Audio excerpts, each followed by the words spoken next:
तर आज Sunday special मस्त घरी चिकनचा बेत होता, तर म्हटलं चला चिकन बनवूया।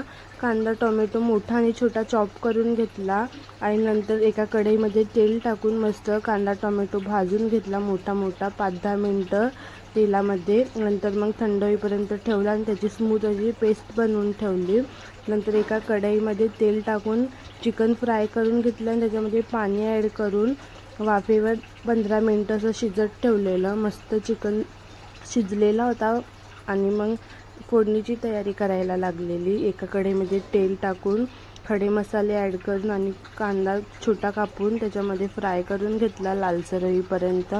नंतर त्यामध्ये टोमॅटो ॲड केले, टोमॅटो पण मस्त भाजून घेतलं।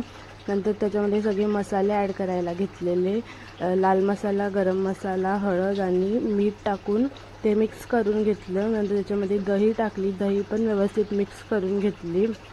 नंतर कांदा टोमॅटोची पेस्ट केलेली ती टाकली आणि थोडा वेळ शिजायला दिलं आणि नंतर तेल सुटेपर्यंत शिजायला दिलेलं ते आणि नंतर त्याच्यामध्ये चिकन ॲड केला शिजवून ठेवलेला। नंतर मग थोडं पाणी ॲड करून एक उकळी येईपर्यंत शिजवत ठेवलेला। नंतर मग वाफेवर शिजवत ठेवलेला आणि चिकन चांगला शिजून झालेला होता।